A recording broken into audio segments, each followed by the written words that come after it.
It's definitely a step up. Anyone who's been using the Pioneer equipment or Pioneer mixer is going to feel right at home. You know, I play simple records at times, but if I have the facilities of filters, reverb, spirals, noise gates, things like that, and when you are playing peak time, which is, what I mainly do now, I need those functions around me. Everything is generally where it was in the previous iterations, but now it's been expanded. If you would log into a crowd and you would DJ with this new mixer, it's not like everything would feel totally different. One of the things that Pioneer improved on a lot from previous mixers is that the sound quality really has gone above and beyond. I was quite astounded by the sound of this. It sounded like nothing that they'd produced before. It had a great warmth on the bottom end. Bit rates, 24-bit, 96, 48K. I find it's better for when you're using vocals or live instruments because you really capture the essence. To work days, weeks, months, years on something, and then to bounce it down and take it into a club and play it through a mixer and through a system that represents the way that it should sound is a huge deal. They really focused on quality sound and then really taking that to a whole other level, and it was already good. The low end on it is very full, it's very big. The mids are very smooth, the highs are very clear. There's no distortion, there's no filtering on it. It's got a very, very nice sound, a very musical sound. Yeah, the curve of the fader, it's another big thing for me as well. What I was always experiencing with the Pioneer is I put the fader up and it would always hit the wall very, very, very quickly. I like the curve to be natural and gradual. I've been playing on it earlier and the ranges are now very, very neat and nice and how they should be. On the old mixers, cutting the bass took too much of the mid away. When that happens, it sounds like the DJ's just turning the volume down. Let's say you want to EQ the kick out of a track, you still have the bass, you still have the vocal, the mid-range clarity and the high end is still very, very clear. It definitely sounded a lot better. When I was cutting the bass, there wasn't a loss of energy like there was before. Whenever you're in the mix or using effects, you can tell the processing is getting a beating. And this won't happen anymore. There's twice as much bitrate going on. The benefits of 64-bit processing allows so much more dedication to effects, loops, send and returns, where the mixer can process everything and dedicate that 64-bit straight to where it's needed. There's a noticeable difference. You're not hitting any compression anywhere, whether it's real compression or whether it's digital compression. It feels like everything's got room to breathe in the mix. Floating point processing allows the DJ to be very creative with all the effects on the mixer and not to have to worry about the DSP clipping of the product itself.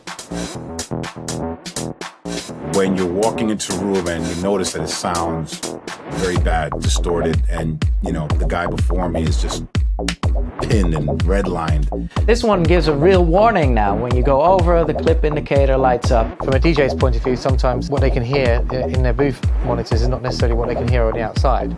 That should catch their eye and tell them that they're driving it too hard and to turn it down until it stops flashing. The VU lights and the mixer are very, very accurate in predicting the sound, which is actually more reflective of what the audio signal is. It's a lot more precise. It has that capacity to be almost in a live performance the way a mixing desk would be. When you're out there in a club bashing it out, you want it to be high quality. And I'm very happy with all these enhancements. For me, effects really create a whole other layer to whatever song you're playing. If you plan that properly at the right part of the drop, you can just get everybody riled up. So the color effects have changed as well. The parameter is very fun to max it out or to have it more subtle. You can really use it as an effect that's not dominating the track. I just really like that we've got two parameters that you can control now. Even the collar knobs are bigger too, though. It really separates the section from the EQ part. On one of the buttons, which used to hold the gate comp, apparently it's still in there, but it's covered by a sweep button now. The sweep is something that I always used to like on the DJM800. I'm glad it's back, and I'm glad that we've got this parameter knob to change the way it behaves. And then also, when we go down here, we can use the gate.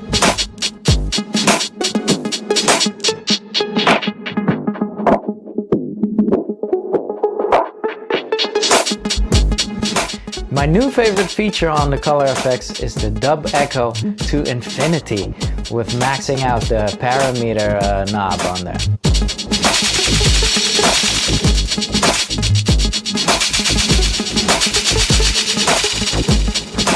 I love what they did with this mixer. They added 4 different effects.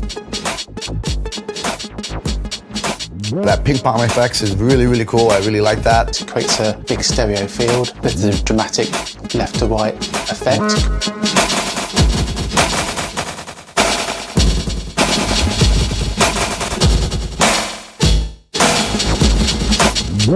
The good old vinyl break effect, and this was my favorite feature on the RMX, and now it's here on the DJM900NXS2.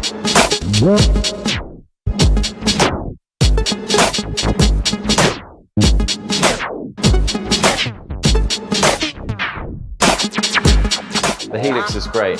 It's a pitch effect, pitches it up and down, and it's non-destructive as well. So if you do grab a loop, pitch it all the way up, mangle it around, send it all the way back down, mangle it around, you can always return to that part where you sampled it.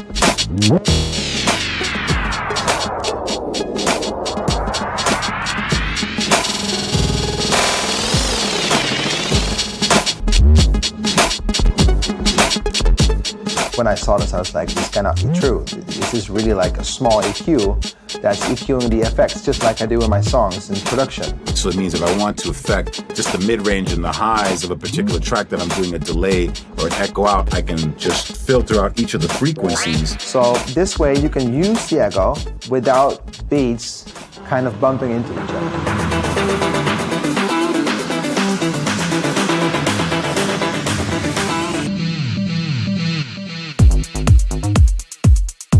With the X pad, now it's a grid like that, you can instantly get to what measurement you want. If you want to have 1 bar, 2, 4, or even smaller like a 16, you just hit one button and it's it. It's perfect. This will just be a lot of fun jumping back and forth from crazy signatures. But as someone that uses a lot of effects, this beat effects indicator with the blue light is super handy. If I've got something assigned to crossfader B, they're both going to show up, and I can see exactly what I'm doing with my effects routing.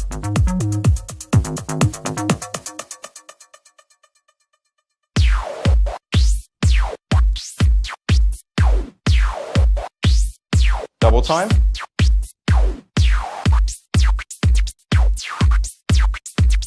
Down another channel, we're going to send it down channel 1. Going to affect it.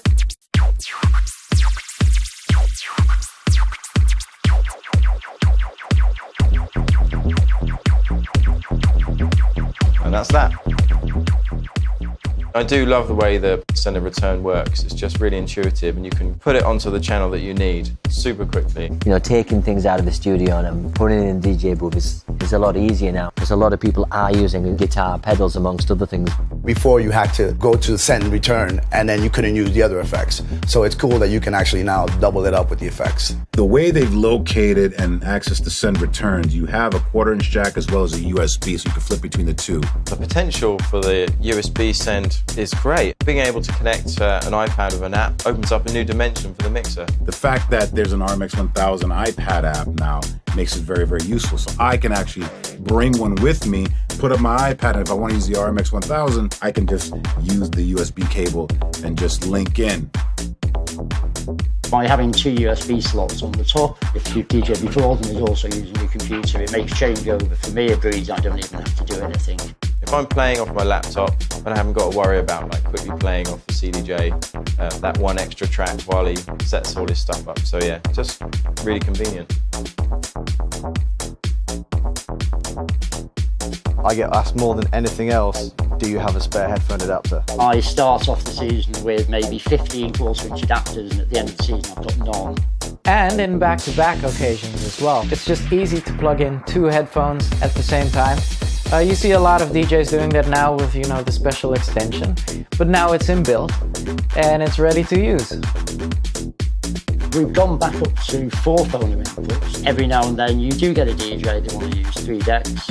It means that you can position things correctly. So this one's got the phono and this one's got the CD, but in reality they're the other way around. You can put them where they actually are.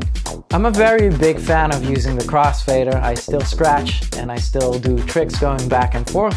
This fader on the Nexus 2 is even better.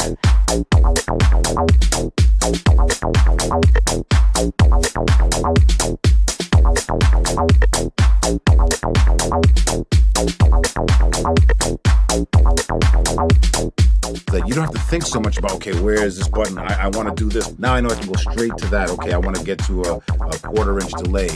Boom, it's right there. I've got the parameter that I can adjust there. And these are the things that allow me to create drama within a set or to create an effect. It's definitely going to change the way I perform, sound-wise and just functionality. In order for the DJs to really be able to just walk on deck and have a familiar environment where, you know, I know where I'm at. It's like I could be anywhere. It's like being home. Pioneer to me, it's like being home.